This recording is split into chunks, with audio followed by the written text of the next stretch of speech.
අපි කතා කරමු චුම්බක ක්ෂේත්‍ර ගැන. පාඩම කරන්න ගණන් ගන්න කලින් මම අනුමාත්‍රකා ටික කියලා ඉන්නම්. මේ පාඩම එතකොට අනුමාත්‍රකා කිව්වම ඔයාලට මං හිතන්නේ ලේසි. පාඩම ගෙනියන්න ලේසි. ඔයාලටත් තේරෙනවා කොහෙද ඉන්නේ කියලා සහ මං හිතන්නේ තේරුම් ගන්නත් පහසු වෙයි.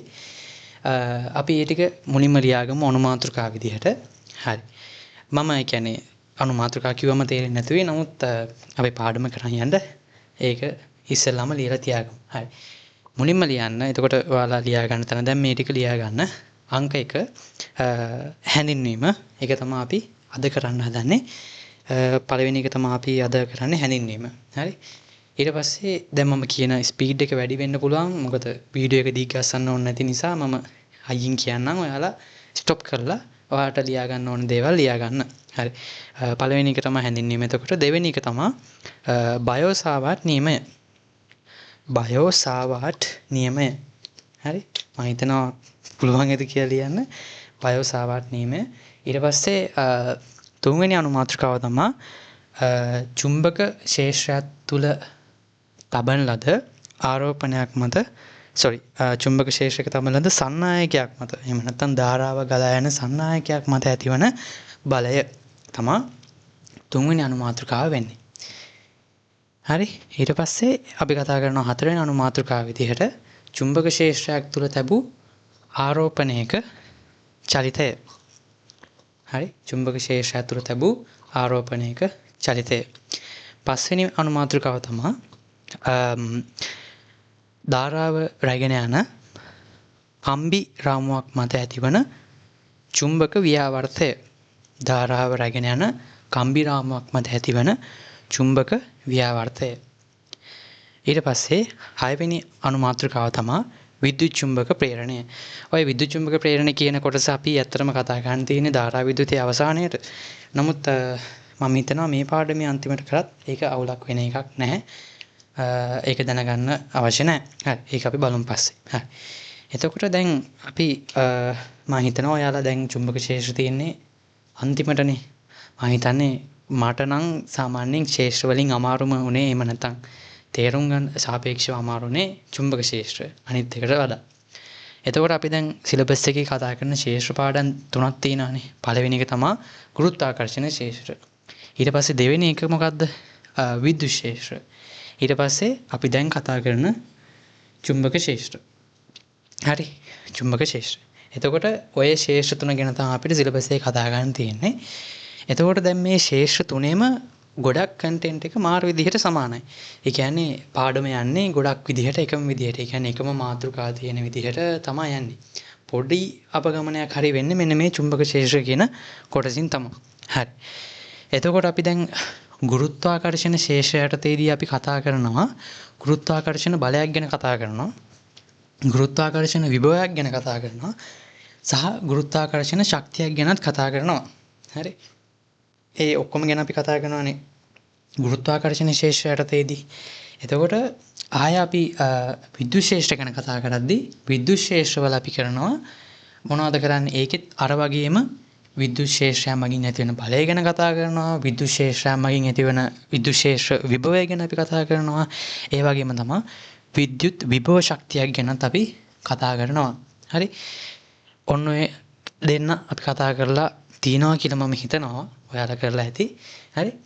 එතකොට දැන් චුම්බක ක්ෂේත්‍රවල තියෙන වෙනස තමයි චුම්බක ක්ෂේත්‍රවල ඔය විභවයක් හෝ ශක්තියක් විභව ශක්තියක් ගැන අපි A level සිලබස් එකේදී කතා කරන්නේ නැහැ. ඒකට හේතුව තමයි A level physics වල හැටියට ඒ අදාළ ගණිත කර්ම අපිට A level physics වල නැති නිසා ඒ පැත්තට අපි යන්නේ නැහැ.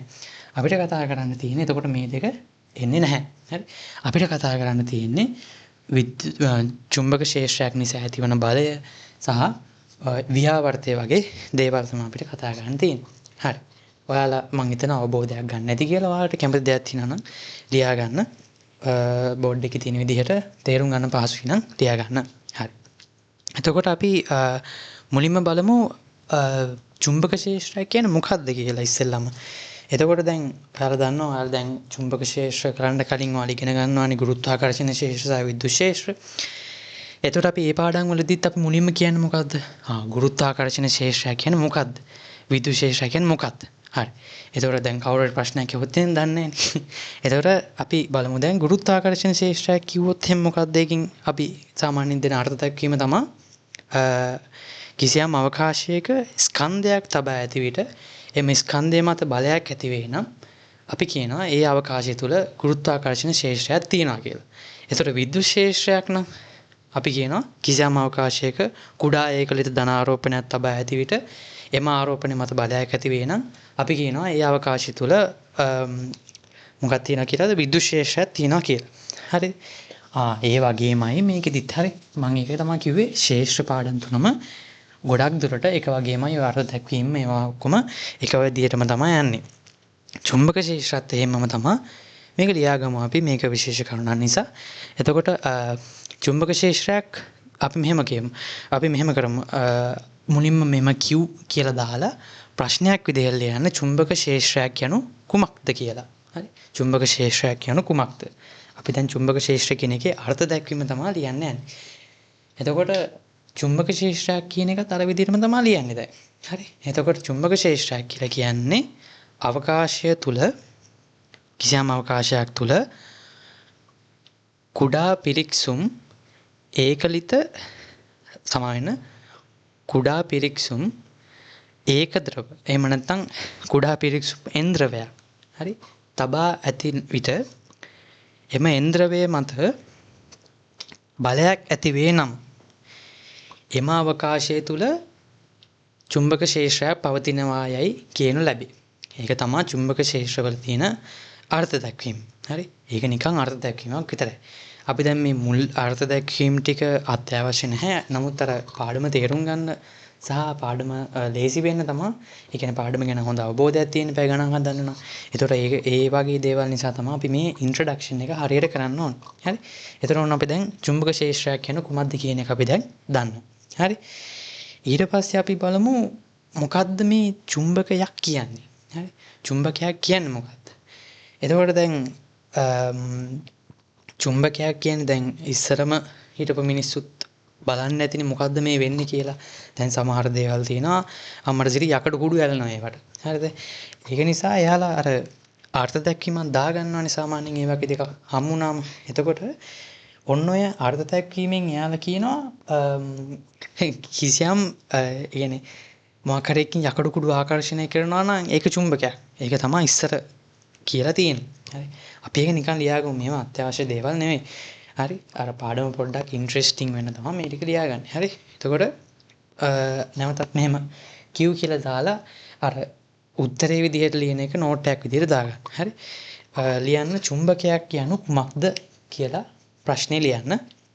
චුම්බකයක් යනු කුමක්ද කියන ප්‍රශ්නේ ලියන්න.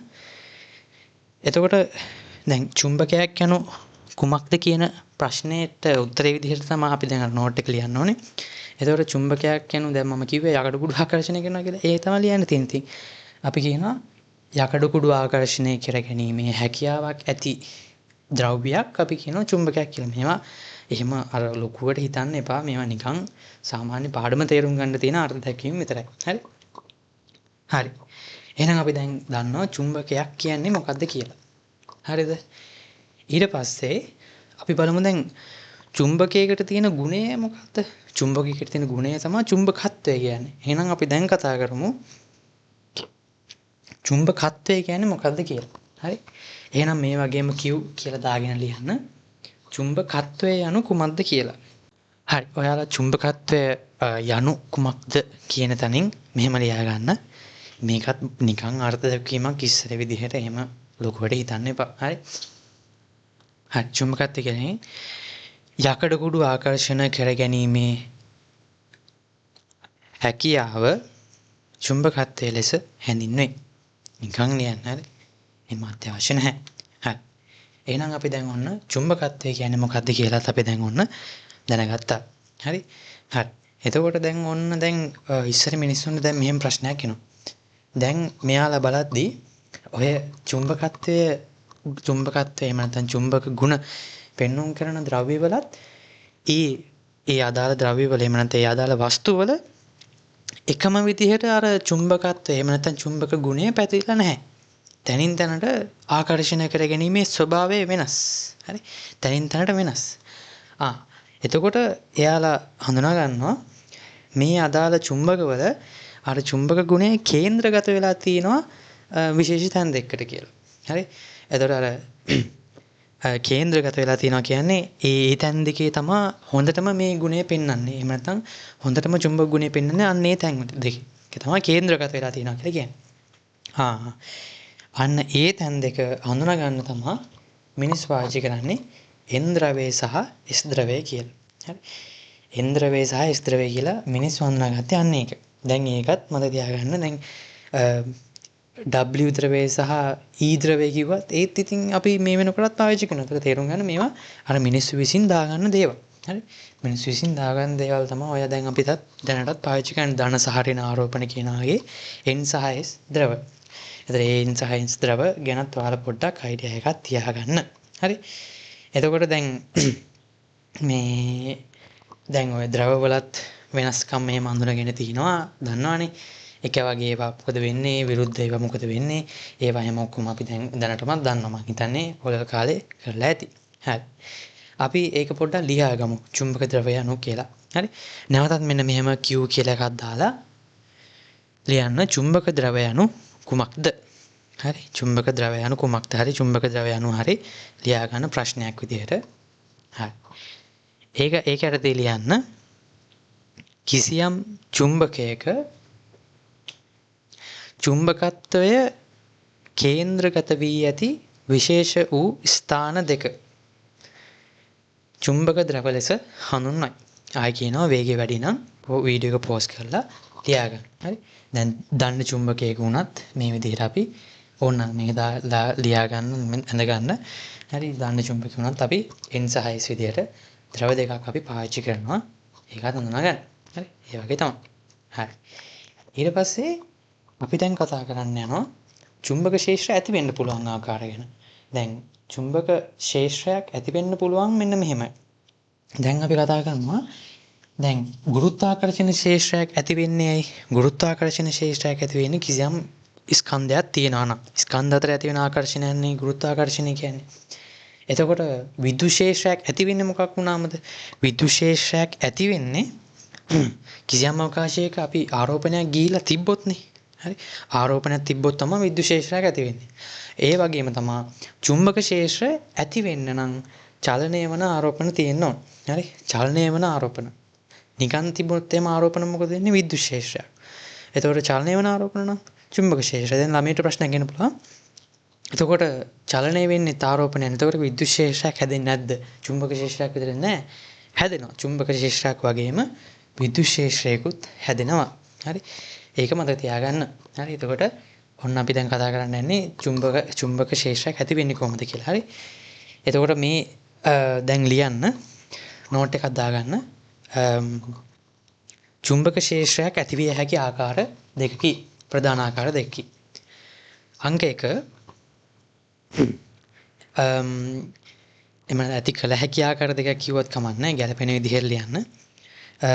පළවෙනි එක තමයි ස්ථිර චුම්බක මගින් දෙවෙනි එක తాවකාලික චුම්බක මගින් ස්ථිර සහ తాවකාලික කියලා ලියා ගන්න. හරි. දැන් ස්ථිර චුම්බක කියන්නේ අපි දැන් කඩේකට ගිහිල්ලා අංකල් මට මැග්නට් එකක් දෙන්න කිව්වම දෙන මැග්නට් වර්ගය තමයි ස්ථිර චුම්බක කියලා කියන්නේ. හරිද? එතකොට ඔය ස්ථිර චුම්බක කියන දේවල් මේ චුම්බක හදන්නේ යකඩ කෝබෝල්ට් නිකල් වගේ ලෝහ වලින්. ඒතකොට මේ ලෝහ පාවිච්චි කරලා තමයි ඔය ස්ථිර චුම්බක කියන ඒවා හදන්නේ. හරිද? එතකොට දැන් ළමයට ප්‍රශ්නයක් එන්න පුළුවන්. දැන් එතකොට මේවා ස්ථිර චුම්බක ලෝහ වලින් හදනවා නම් දැන් කිව්වනේ ආරෝපණ චලනයෙන් තමයි මේ මොනවාද චුම්බක ක්ෂේත්‍රයක් ඇති වෙන්න පුළුවන්. ආරෝපණ චලනය නැත්නම් ඇති වෙන්නේ නැහැ කියලා කිව්වා. එතකොට ලෝහ වල ආරෝපණ චලනය වෙනවා. වෙන නිසානේ චුම්බක ක්ෂේත්‍රයක් ඇති වෙන්නේ. ඒකෙන් පිටපයින් එපා. ආරෝපණ චලිතයක් සිද්ධ වෙන්න ඕනේ චුම්බක ක්ෂේත්‍රයක් ඇති වෙන්න. එතකොට ඔයාලා මං හිතන්නේ කෙමිස්ට්‍රි වල ඉගෙන ගන්නවා ලෝහක බන්ධනය ගැන. ලෝහක බන්ධනය කියන කොටස පුළුවන් නම් මං හිතනවා ආරෝපණ ඇතුලේ චලනය වෙනවා කියන එක තේරෙනවා ඇති කියලා. හරි. ඒතර එහෙම තමයි ස්ථිර චුම්බක හැදෙන්නේ. එතකොට අපි දැන් తాවකාලික චුම්බක ගැන කතා කරද්දී తాවකාලික චුම්බක ඇත්තටම ඇති වෙන්නේ කිසියම් සන්නායකයක් තුලින් ධාරාවක් ගලා යනකොට. කිසියම් සන්නායකයක් තුළින් ධාරාවක් ගලා යනකොට ඒ යවට චුම්බක ක්ෂේත්‍රයක් ඇති වෙනවා කියලා මිනිස්සු හොයාගත්තා. අන්න ඒ චුම්බක ක්ෂේත්‍රය තමයි අපි කියන්නේ తాවකාලික චුම්බක ක්ෂේත්‍රයක් කියලා. ඒතකොට මේ తాවකාලික චුම්බක ක්ෂේත්‍රය දැන් හිතන්නකෝ සර්කිට් එක නිකන් ස්විච් එක ඔන් ඔෆ් කරපුවාම වගේ හිතන්නකෝ. ඒතකොට දැන් ස්විච් එක ඔෆ් කරපුවාම චුම්බක ක්ෂේත්‍රයක් නැහැ. දැම්මම ඔන් කරපුවාම තියෙනවා. අන්න ඒක නිසා තමයි తాවකාලික චුම්බක කියලා කියන්නේ. ඒතකොට ඔය ස්ථිර චුම්බකවල චුම්බකත්වය නැති කරන්න අමාරු වෙන්නේ දැන් ඔයාලට ඇති තිබිලා ඇති මැග්නට්ස් එයාලා බිම් වැටුනම චුම්බකත්වය ටික ටික නැති වෙනවා. අන්න ඒ වගේ ක්‍රම වලින් ස්ථිර චුම්බකවලත් චුම්බකත්වය නැති වෙනවා. නමුත් අර ඉක්මනට නැති වෙන්නේ නැහනේ. අන්න ඒක නිසා තමයි අපි ඒවට කියන්නේ ස්ථිර චුම්බක කියලා. හරි. එතකොට ඔන්න අපි දැන් ස්ථිර චුම්බකයි తాවකාලික චුම්බකයි කියන දේවල් දෙකත් අපි දැන් දන්නවා. ඔන්න දැන් අපි දිව්වනේ අර නෝට් එකේ නේද ස්ථිර චුම්බක සහ తాවකාලික චුම්බක කියලා. ඔයාලා කැමති නම් ඒ ලියා ගන්න ඕනේ දේවල් ලියා ගන්න වීඩියෝ එක පෝස්ට් කරලා. හරි. ඊට පස්සේ දැන් ඕන අපි දැන් දන්නවා ඒ ටික. හරිද? ඊට පස්සේ මෙහෙම දෙයක් තියෙනවා. ස්ථිර චුම්බක වර්ග තියෙනවා. ඒවා නම් මේකත් ඔයාලා දැකලා තියෙද්දි දැනටමත් ස්ථිර චුම්බක වර්ග තුනක් තියෙනවා. අපි ප්‍රධාන වශයෙන් කතා කරන නිකම ලියා ගන්න නෝට් එකක් විදිහට ස්ථිර චුම්බක වර්ග ප්‍රධාන වර්ග තුනකි. ස්ථිර චුම්බක ප්‍රධාන වර්ග තුනකි. පළවෙනි වර්ගය තමයි දණ්ඩ චුම්බක. ඒ අපි හැමදාම දන්න එකනේ. පොඩි කාලේ ඉඳන් දන්නවනේ දණ්ඩ චුම්බක කියන්නේ මොනවද කියලා. ඕනනම් මෙහෙම රූපයකුත් දාගන්න ඉතින්. හරි. දෙවෙනි එක තමයි කුරප චුම්බක. කුරප චුම්බක. හරි. කුරප චුම්බක කියන්නේ මෙහෙම අශ්වලාඩමක් හැඩයට තියෙන චුම්බක වලට තමයි අපි කුරප චුම්බක කියලා කියන්නේ. ආය චුම්බක වර්ගයක් තියෙනවා ගුලාක් කියලා. ගුලාක් චුම්බක. හරි. ගුලාක් චුම්බක කියන්නේ නිකන් අර ඩම්බෙල් වගේ තියෙන එකට. හරි. ඩම්බෙල් වගේ තියෙනවා නම් තමයි අපි ඒවට කියනවා ගුලාක් චුම්බක කියලා. ඒ කියන්නේ මෙන්න මේ විදිහට වගේ තමයි තියෙන්නේ. හරි. මේ විදිහට වගේ තමයි තියෙන්නේ ගුලාක් චුම්බක. ඔය තුනත් ලියා ගන්න අර විදිහට ලියලා. ස්ථිර චුම්බක ප්‍රධාන ආකාර තුනක් තියෙනවා. ඒ තුන තමයි ඔය තියෙන්නේ කියලා. හරිද? එතකොට මේ ඔන්න දැන් අපි ස්ථිර චුම්බක වර්ගයක් දන්නවා. දැන් අපි කතා කරමු. දැන් මේවත් නිකන් කතා කරන්නේ මේවා එච්චරම වැදගත් දේවල් නෙවෙයි. අපි චුම්බකත්වයේ නැති කරන ආකාරය ගැන කතා කරමු. ඔය නැති කරනවා කියන එකට තනි වචනේ තමයි විචුම්බකනේ. එහෙම නැත්නම් විචුම්බකත්වය. හරි? එහෙනම් දැන් නෝට් එක ලියා ගන්න විචුම්බකනේ කියලා ලියන්න. විචුම්බකණය කළ හැකි ආකාර කියලා ලියා ගන්න. ඒ යටතේ පළවෙනි එක ලියා ගන්න අධික ලෙස රත් කිරීමෙන්. අධික ලෙස රත් කිරීමෙන් පුළුවන් අපිට චුම්බක ගුණ අයින් කරන්න. චුම්බක ගුණ අයින් කරනවට තමයි විචුම්බකණය කියලා කියන්නේ. දෙවෙනි එක ලියා ගන්න දැඩිව කම්පණය කිරීමෙන්. දැඩිව කම්පණය කිරීමෙන්. ඊට පස්සේ ලියා ගන්න පරිනාලිකාවක් තුල තබා පරිනාලිකාව තුළින් ප්‍රත්‍යාවර්ත ධාරාවක් යැවීමෙන්. ඒවා ගැන වැඩි හිතන්න එපා. පරිනාලිකාවක් කියන්නේ අර කම්බි වලින් සැදිලා තියෙන මෙන්න මේ වගේ එකක්. මෙයා තුළින් ප්‍රත්‍යාවර්ත ධාරාවක් යවුවාම එතනදී අර ඇතුලේ තියෙන චුම්බකයට උතුරු දකුණ මාරු වෙනවා වගේ එකක් වෙලා තමයි මේකෙදී අර චුම්බක ගුණය නැති වෙලා යන්නේ. හරි. ඒවා වැඩි ඔලුවට දාගන්න ඕනෙ වෙන්නේ නැහැ. අපි පරිනාලිකා ගැන විශේෂ වශයෙන් කතා කරනවා ඉස්සරහට. හරි. අපි මේ ආරම්භයක් විතරයි ගන්නෙ. හරිද? හරි. ඊට පස්සේ අපි දැන් ඔන්න චුම්බක වර්ග ගැන කතා කරනවා. ඊට පස්සේ පොඩි මාතෘකාවක් විදිහට ලියවත් කමන්නේ. දැනගත්තත් කමන්නේ මේකත් ඉතින් එච්චර අහන්න.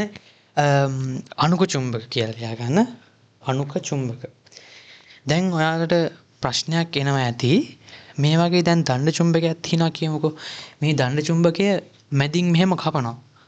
මැදින් කපපුවාම මෙහෙම දැන් දෙකට වෙන්න වෙනවානේ. මෙහෙම දෙකට වෙන්න වෙනවා. එතකොට දැන් මේක මොකද්ද වෙන්නේ? මේකේ ද්‍රවය මොකද්ද? මේකේ ද්‍රවය මොකද්ද? මේක තනිකරම S වෙනවද? මේක තනිකරම N වෙනවද? මොකද වෙන්නේ කියලා ප්‍රශ්නයක් එන්න පුළුවන් නැහැ. වෙන්නේ මෙන්න මේක දැන් දෙකට වෙන් කරපුවාමත් ඒ විදිහටම ද්‍රව දෙකක් නැවත හැදෙනවා. හරි. මේවා නැවත කැඩුවාමත් ආයෙත් අර විදිහටම ඔන්න ඔය විදිහට N සහ S ද්‍රවය විදිහට හැදෙනවා. හරි. ඕක තමයි වෙන්නේ. ඔන්න ඔහොම කඩ ගිහිල්ලා ගන්න පුළුවන් පොඩිම යුනිට් එක තියෙනවානේ. අන්න ඒ ගන්න පුළුවන් පොඩිම චුම්බකය තමයි අපි කියන්නේ අණුක චුම්බකය කියලා. හරි. නිකන් ඔලුවට දාගත්තත් කමන්නේ. අණුක චුම්බකය කියන්නේ ඒක. අණුක චුම්බකයේ සිම්බල් එකේම නැත්නම් සංකේතය මෙන්න මේක. ඊතලයකින් තමයි නිරූපණය කරන්නේ. ඊතල හිස පැත්තෙන් S N දානවා. අනිත් පැත්තෙන් S දානවා. හරි. ඕක තමයි අණුක චුම්බකය කියන එකේ අර්ථ දැක්වීම. හරි. එතකොට මම අර්ථ දැක්වීම නම් කියන්නේ නැහැ. අවශ්‍ය දේවල් තියෙනවා නම් දාගන්න. ඔහොම තියෙද්දි. හරි. එතකොට දැන් අපි දැන් මොන අණුක චුම්බක ගැන කතා කරා. හරිද? එතකොට ළමයට ප්‍රශ්නයක් එන්න පුළුවන්. දැන් අපි මුලින්ම කතා කරානේ චුම්බක ශේෂ්ත්‍රය කියන්නේ කුමක්ද කියනකොට අපි කිව්වේ මොකද්ද? ඒකලිත එන්ද්‍රවයක් තිබ්බම එයා මත බලයක් ඇති වෙනවා කියලානේ. ඉතින් කොහොමද දැන් ඒකලිත එන්ද්‍රවයක් තියෙන්නේ? මෙහෙමයි. අපිට සෛද්ධාන්තික පැත්තකුත් තියෙනවා ප්‍රායෝගික පැත්තකුත් තියෙනවා. එතකොට සෛද්ධාන්තිකව අපිට සලකන්න පුළුවන් ඒකලිත එන්ද්‍රවයක්. ප්‍රශ්නයක් නැහැ. හැබැයි මේ ප්‍රායෝගිකව ගත්තම ප්‍රායෝගිකව ඒක ද්‍රවයක් තියෙන්න බෑ. කියන්නේ එන් ද්‍රවයක් විතරක්වත් S ද්‍රවයක් විතරක්වත් වෙනම තියෙන්න බෑ. අනිවාර්යයෙන්ම එන් ද්‍රවයක් තියෙනවා නම් S ද්‍රවයක් තියෙනවාමයි. සෛද්ධාන්තිකව අපිට ඒකලිත මොනවාද ඒක ද්‍රවයක් හදා ගන්න පුළුවන්. නමුත් ප්‍රායෝගිකව එහෙම බෑ. ඒක අර අර්ථ දැක්වීම ලේසි වෙන්න තමයි අපි ඒක ද්‍රවයක් කියලා දාලා තියෙන්නේ. මොකද ඒ දෙන්න මත ඇති වෙන බලයේ දිශාව එහෙමත් අපි බලමු පස්සේ කතා කරමු. හරි. අපි දැනට ආරම්භයක් විතරයි ගන්න. හරි. එහෙනම් අපි ඔන්න ඒකත් අපි කතා කරා. හරි. ඊට පස්සේ අපිට විශේෂ වශයෙන් දැන් තමයි වැදගත්ම කොටස ඉන්නේ. ලොකු ටොපික් එකක් එහෙම නැත්නම් මේන් ටොපික් එකක් දාගන්න චුම්බක බල රේඛා කියලා. චුම්බක බල රේඛා. මේකත් අනිත් ශේෂ්ත්‍ර පාඩම් වගේමයි. දැන් ගුරුත්වාකර්ෂණ බල රේඛා ගැන අපි විශේෂයෙන් නම් කතා කරන්නේ නැහැ. නමුත් අපි අර විද්‍යුත් ශේෂ්ත්‍ර රේඛා ගැන අපි ලොකුවට කතා කරනවා. ඒතර ඒ ටිකම තමයි තියෙන්නේ. ගොඩක් දුරට සමානයි. ඒ කියන්නේ ලක්ෂණ උනත් ඒ වගේ කියවෙන්නේ මොකක්ද උනත් ගොඩක් දේවල් එකිනෙකට සමානයි. ඒක තමයි මම කිව්වේ ශේෂ්ත්‍ර පාඩම් තුනම එකිනෙකට සමානත්වයක් තියෙනවා. ඒක නිසා ඇත්තටම ලේසි ශේෂ්ත්‍ර පාඩම් තුන මේ බලා ගන්න. අර එකක් හොඳටම පුළුවන් නම් අනිත් එකත් බැරි වෙන්න හේතුවක් නැහැ වගේ එකක් තමයි තියෙන්නේ. හරි. එතකොට අපි දැන් බලමු මේ චුම්බක බල රේඛා කියලා ටොපික් එක දාගන්න. හරි. එතකොට දැන් මම දැන් ලක්ෂණ ඒ කියන්නේ පොයින්ට් විදිහට දෙන්නම් චුම්බක බල රේඛාවල ලක්ෂණ. මේ මට ඒවා පිළිවෙලට මතක නැහැ. මම ඒක නිසා බලාගෙන තමයි කියන්නේ. ඔය විස්තර කරලා දෙන්නම්. ඔයාලා මේ විස්තරෙත් එක්ක ඔයාලට කැමති දේවල් ලියා ගන්න. මම පොයින්ට්ස් විදිහට දෙන්නම් විස්තර කර අපි ඉස්සරහට යමු. හරි. පළවෙනි ලක්ෂණය එහෙම නැත්නම් පළවෙනි පොයින්ට් එක දාගන්න. පළවෙනි පොයින්ට් එක තමයි දැන් ලියා ගන්න කලින් අහගන්න.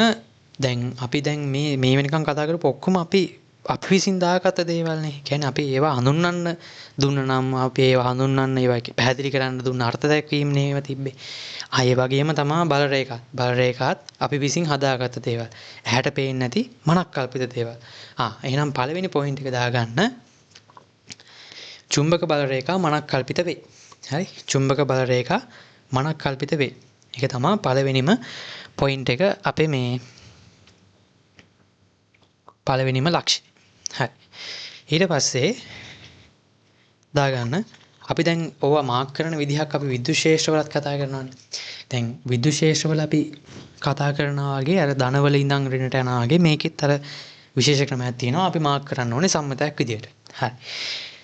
අපි දණ්ඩ චුම්බකයක්ම ගමුකෝ. මේක දැන් ඇඳ ගන්න ඕනේ පහලින්. හරි. දැන් මඳින්න එපා. කිව්වට පස්සේ ඒක යටතේ දාගන්න. දෙවෙනි පොයින්ට් එක තමයි මම මේ කියන්නේ. හරි.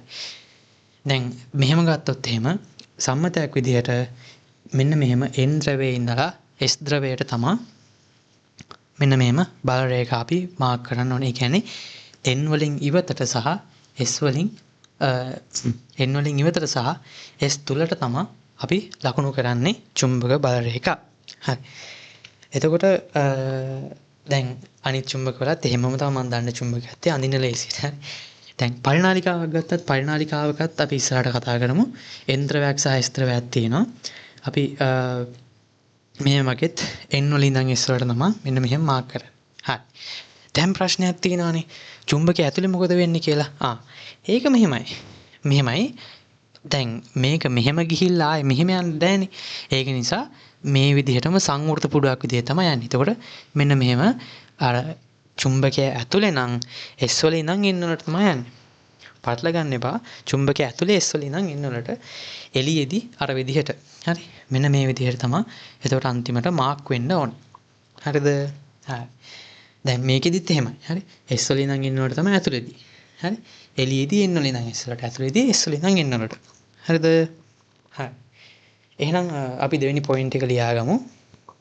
චුම්බක බල රේඛා N ද්‍රවයේ සිට S ද්‍රවය ලෙසට S ද්‍රවයට ලකුණු කරනු ලැබේ. N ද්‍රවයේ සිට S ද්‍රවයට ලකුණු කරනු ලැබේ. එතනින්ම ලියන්න වරහණක් දාලා එසේ වීම අත්‍යවශ්‍ය නෙවෙයි. පේනවනේ අත්‍යවශ්‍ය නැහැ කියලා. ඇතුළේදී මොකද කරේ අපි S වලින් ඉඳන් N වලට ගියා. හරියට නිකන් මෙහෙම හිතන්නකෝ. දැන් අපි ධාරා විද්‍යුතයේදී අපි අර ධාරාව ලකුණු කරනවානේ. සම්මත ධාරාවේ දිශාව මොකද්ද? මේක ධනාග්‍රේ මේක ඍණාග්‍රේ නම් ධනාග්‍රේ ඉඳන් ඍණාග්‍රේට මෙන්න මෙහෙම ධාරාව අපි ලකුණු කරන්නේ. දැන් හිතන්නකෝ මෙතන බැටරිය අපි ගලවලා ගත්තා කියලා එළියට. දැන් මේක ධන මේක ඍණ. එතකොට දැන් සර්කිට් එකේ මෙහෙම වුණාට අපි දැන් කියන්නේ ධන වලින් ඉඳන් ඍණ වලට. ඒතකොට බැටරියේ ඇතුලේ නිකන් මොකක් වෙනවා වගේද? ඍණ වලින් ඉඳන් ධන වලට. අන්න ඒ වගේ තමයි. ඒතකොට කෝෂයක ගලන ධාරාවක් වගේ තමයි ඇත්තටම මේකත්. හරි. එහෙනම් ඒක තමයි දෙවෙනි පොයින්ට් එක. හරි. ඊට පස්සේ අපි ඒක පොයින්ට් එකක් විදිහටම ලියමු. මේ එතකොට හරිනේ. තුන්වෙනි පොයින්ට් එක විදිහට දාගන්නවා මෙහෙම. චුම්බකයක් තුලදී හරි චුම්බකයක් තුලදී චුම්බක බල රේඛා N සිට S ට නොව S සිට N ට ලකුණු කෙරේ. N සිට S ට නොව S සිට N ට ලකුණු කෙරේ. පටල ගන්න එපා. හරි. මේවා වැදගත් දේවල්. හරි. දැන් කියන්නේ වැදගත් දේවල්. මුලින් කිව්වේ වැදගත් එච්චර වැදගත් නැති දේවල්. දැන් තමයි බල රේඛා කියන්නේ මාර වැදගත් කොටසක්. ඒක වගන්ති ප්‍රශ්න වලදී ගොඩක් චෙක් වෙන්න පුළුවන් තැනක් තමයි ඔය බල රේඛා කියලා කියන්නේ. හරි. හරි. එතකොට ඊට පස්සේ අපි කතා කරනවා තවත් නිකන් සම්මතයක් විදිහට අපි භාවිතා කරන නීතියක් වගේ එකක්. දැන් අපි මෙහෙම අඳිද්දි එහෙම නැත්නම් අපි කිසියම් පෘෂ්ඨයකින් චුම්බක බල රේඛාවක් එළියට යනවා වගේ අදිද්දි දැන් අපි අපේ විද්‍යුත් ක්ෂේත්‍රවලදී වගේම මේ පෘෂ්ඨයට ලම්බකව තමයි ඇතුළට එද්දිත් ලම්බකව එන්න ඕනේ යද්දිත් ලම්බකව යන්න ඕනේ. හරි. විද්‍යුත් ක්ෂේත්‍රවලදීත් අපි අර කතා කරන්නේ ආරෝපණ වල ඉඳන් යද්දි ලම්බකව යන්න ඕනේ එද්දිත් ලම්බකව එන්න ඕනේ. අන්න එහෙම ඒ සම්මතයම තමයි මෙතනදිත් අප පාවිච්චි කරන්නේ. හරි. එතකොට ඒක ලියා ගන්න හතරවෙනි පොයින්ට් එක විදිහට චුම්බක බල රේඛා ඇතුළු වන්නේ හෝ පිටවන්නේ අදාළ පෘෂ්ඨයට ලම්බකවය. චුම්බක බල රේඛා ඇතුළු වන්නේ හෝ පිටවන්නේ අදාළ පෘෂ්ඨයට ලම්බකවය. ඒක තමයි හතරවෙනි පොයින්ට් එක. හරි. ඊට පස්සේ දැන් ළමයට ප්‍රශ්නයක් එන්න පුළුවන්. දැන් චුම්බක බල රේඛා අපි කෙලින්ම අඳින්නේ නැහනේ. දැන් මේකෙදිත් අපි වක්‍රාකාර විදිහට ඇඳලා තියෙනවානේ. දැන් මෙන්න මෙහෙම චුම්බක බල රේඛාවක් තියෙනවා නම් මෙන්න මෙතන චුම්බක ක්ෂේත්‍රයේ දිශාව ඇහුවොත් එහෙම අපි මොකද කරන්නේ? ඒකටත් අපිට ක්‍රමයක් තියෙනවා. ඒ කියන්නේ දැන් මෙහෙම තිබුණොත් එහෙම අපිට දිශාව කියන්න බෑනේ. මොකද දිශාව කියන්නේ අර ඒකලිත ඉන්ද්‍රපය ගමන් කරන පතයට තමයි කියන්නේ ගමන් කරන දිශාවට තමයි මේකේ දිශාව වෙන්නේ. හරි. එතකොට දැන් අපි කරන්නේ මෙන්න මෙහෙම තියනවා නම් අපිට හොයන්න ඕන ලක්ෂ්‍ය තියෙනවානේ. ඒ කියන්නේ ඒ අදාළ තැනේදී දිශාවනේ අපිට ඕනේ. අන්න ඒ තැනට අපි ස්පර්ශකයක් ගහනවා. අන්න ඒ ස්පර්ශකයේ දිශාව තමයි එම ලක්ෂ්‍යයේදී චුම්බක ක්ෂේත්‍රයේ දිශාව. හරි. සිම්පල්. හරි. සරල දේවල්. එම ලක්ෂ්‍යයේ චුම්බක ක්ෂේත්‍රයේ දිශාව තමයි ওই ස්පර්ශකයෙන් ලැබෙන්නේ. ඒක අපි පොයින්ට් එකක් විදිහට දාගමු. චුම්බක බල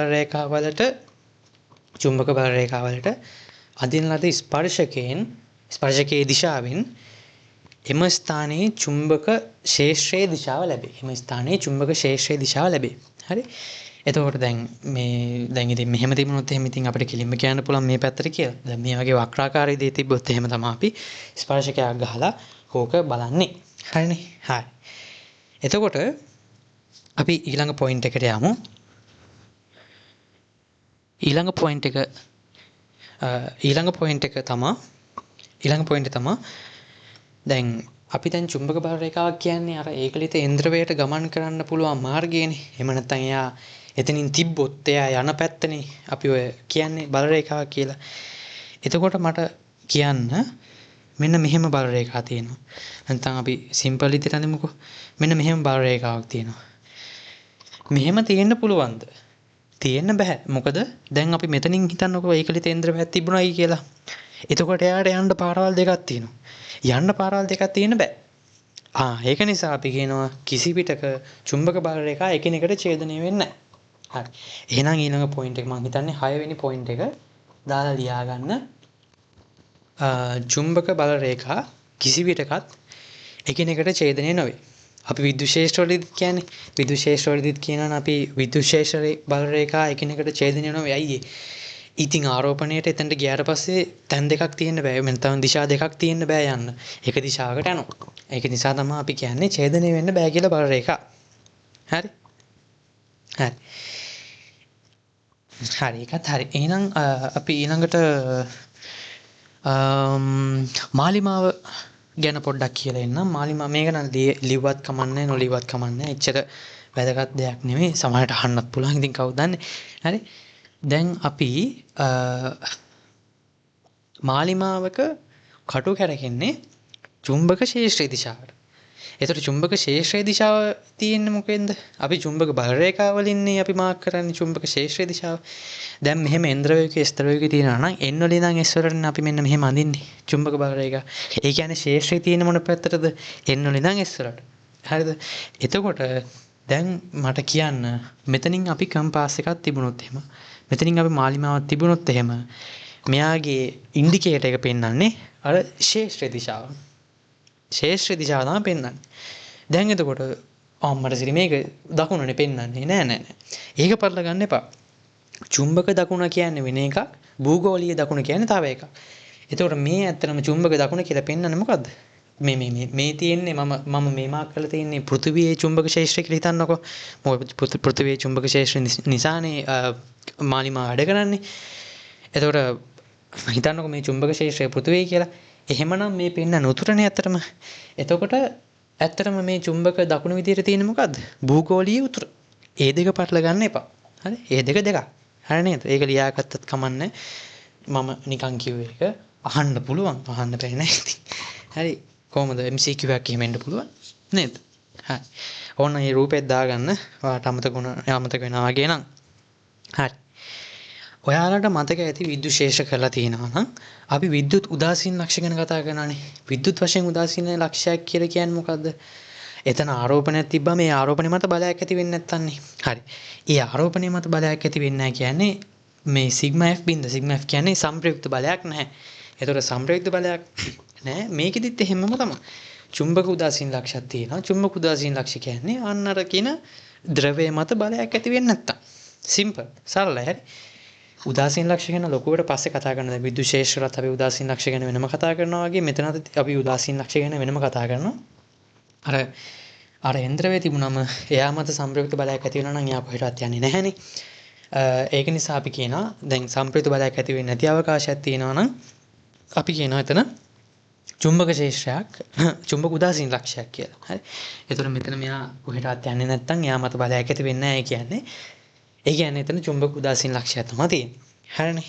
හරි. ඊට පස්සේ ඒක පොයින්ට් එකක් දිලා ගන්න. ඒක ඇත්තටම වැදගත්. චුම්බක ශේෂ තුල චුම්බක මෙහෙම ලියා ගන්නකෝ. අවකාශයේ කිසියම් ලක්ෂයක දැන් අර චුම්බක ශේෂය තුල කියන කොටස අයින් කරන්න සමාවෙන. අවකාශය තුල කිසියම් අවකාශයක් තුල ඒකලිත යන්ත්‍රයක් තබා ඇති විට එම ඒකලිත යන්ත්‍රය මත සම්ප්‍රයුක්ත බලයක් නොමැති විට එම අදාළ ලක්ෂය චුම්බක උදාසීන ලක්ෂයක් ලෙස හඳුන්වනු ලැබේ. ඕක අපි ලොකුවට කතා කරන පාඩමේ ඉස්සරහට. ඒක නිසා දැනට පොඩි අයිඩියා එකක් තියාගත්තම හොඳයි. හරි? පොඩි අයිඩියා එකක් තියාගත්තම ඇති. හරි. ඊළඟ පොයින්ට් එක තමයි අපි මේ සුපිරිසන්නයක් ගැන එහෙම කතා කරන චුම්බක බල රේඛා නැහැ ඒවා ඇතුලේ ඒවා දැම්ම කතා කරන්න ඕනේ නැහැ. ඊට පස්සේ අපි කතා කරනවා දැන් අපි අර විද්‍යුත් ක්ෂේත්‍රවලත් අපි අර බල රේඛා අඳිද්දි ඒකාකාර විද්‍යුත් ක්ෂේත්‍රයක් මාක් කරේ කොහමද? මෙන්න මෙහෙම ඉරිටික් ඉන්නේ. ગેප් එක සමාන මේ ඉරිටික් ඉන්නේ. අපි විද්‍යුත් ක්ෂේත්‍රවලදීත් අපි අර සමාන්තර රේඛා අඳලා අපි කිව්වේ මොකද්ද? එතන ඒකාකාර විද්‍යුත් ක්ෂේත්‍රයක් තියෙනවා කියලා. එතන මේකෙන් කියවෙන්නේ ඒකාකාර විද්‍යුත් ක්ෂේත්‍රයක්. මේ විද්‍යුත් බල රේඛා නම්. ඉතින් ඒකම තමයි චුම්බක බල රේඛා නම් මේ මොකද්ද? මේ තියෙන්නේ අර වගේම ඒකාකාර චුම්බක ක්ෂේත්‍රයක්. අන්න එහෙනම් ඒ පොයින්ට් එකත් අපි ලියාගමු. කොහොමද ලියන්නේ ඒක මෙහෙම ලියමුකෝ. චුම්බක බල රේඛා එකිනෙකට සමාන්තර වේ නම් එම අවකාශය තුල ඒකාකාර චුම්බක ක්ෂේත්‍රයක් පවතී කියලා ලියන්න. හරි. චුම්බක බල රේඛා එකිනෙකට සමාන්තර වේ නම් සමාන්තර වුණාට මදි අර ගැප් එකක් තියෙන්න ඕනේ. මේ සමාන පරතරයකින් යුතුව සමාන්තර වේ කියලා කියන්නේ ලියවනම් හරි. මෙහෙම ලියන්න කිසියම් චුම්බක බල රේඛා සමාන පරතරයකින් යුතුව සමාන්තර ලෙස පවතී නම් එම අවකාශයේ ඒකාකාර චුම්බක ක්ෂේත්‍රයක් පවතී කියලා ලියන්න. එහෙම ලියවනම් හරි. එතකොට කම්ප්ලීට්. හරි. රයිට්. ඊට පස්සේ ඊළඟ කාරණාව තමයි දැන් ඒ ආයත් විද්‍යුත් ක්ෂේත්‍ර දැන් අපි මෙහෙම එක්කුයි දැන් මේක වෙනම ක්ෂේත්‍රයක් මේක වෙනම ක්ෂේත්‍රයක් කියලා හිතන්න. ඔන්න ඔහම ක්ෂේත්‍රයක් හඳිනවා. දැන් මේ දෙකේ අතර වෙනස මොකද්ද? විද්‍යුත් ක්ෂේත්‍ර වලින් හිතන්න. විද්‍යුත් ක්ෂේත්‍ර වල නම් අපි කියනවා මෙතන පරතරය අඩුයි අම්මට සිරි මෙතන ක්ෂේත්‍රයේ ප්‍රබලතාවය වැඩි ක්ෂේත්‍ර තීව්‍රතාවය වැඩි. මෙතන තීව්‍රතාවය සාපේක්ෂව අඩුයි.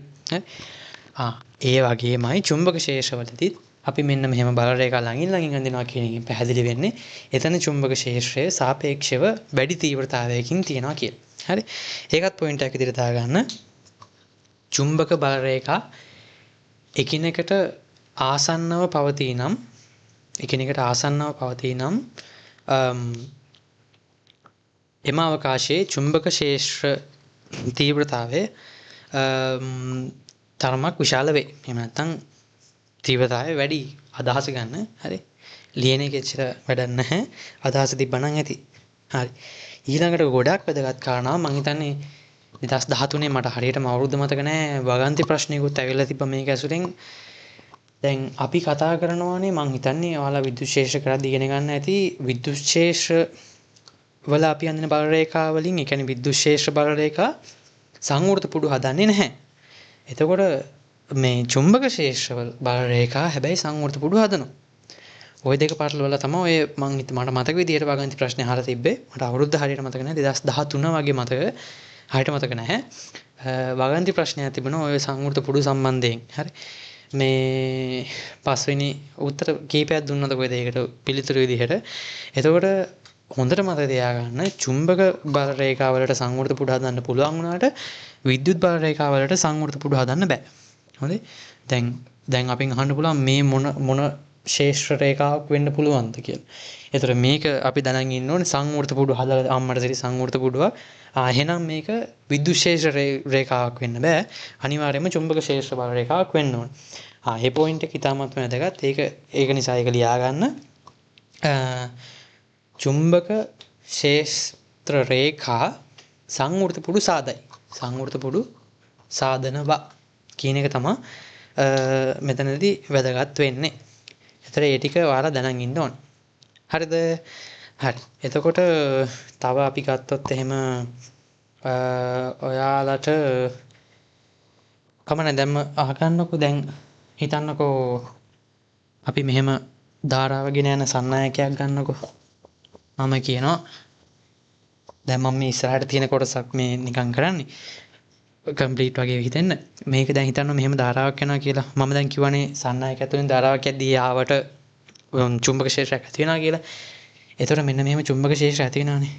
එතකොට අපිට දැන් ඕකේ දිශාව බලා ගන්න ඕනේ. අන්නේ දිශාව බලා ගන්න තමයි අපි ඔය ඉස්සරහට තියෙන්නේ නියමයක් තියෙනවා. කස්කුරුප්පු නියමය තියෙනවා. දකුණත් නියමය තියෙනවා. දැන් මම දකුණත් නියමය භාවිත කරනවා. එතකොට අපි කරන්නේ මාපට ඇඟිල්ල ඔය ධාරාව ගලන දිශාවට තියලා මෙන්න මේ ඇඟිලි වලින් තමයි එතනදී පෙන්눔 කරන්නේ අර චුම්බක ක්ෂේත්‍රයේ දිශාව. දැන් අපි ගත්තොත් එහෙනම් මෙහෙමනේ තියෙන්නේ. ඒ කියන්නේ මේ පැත්තට තමයි මේකේ හැඳෙන්න ඕනේ ඊතල. හරි. ඒක නිකන් කිව්වේ. ඒක ඉස්සරහට අපි බලමු. හරි. ඉස්සරහට මේ බල රේඛා ගැන එහෙම හොඳට කියනවා. හරි. එහෙනම් ඔය ටික තමයි අද පාඩමින් කරන්න හිතන් ඉන්නේ. ඔය ඉන්ට්‍රොඩක්ෂන් එක තමයි තියෙන්නේ. මම හිතනවා මේ ටික උදව් වෙන්න ඇති චුම්බක ක්ෂේත්‍ර ගැන අවබෝධයක් ගන්න. මම අනුමාතුට අටියක් කිව්වා ඒ පිළිවෙලට කරන් යන්න.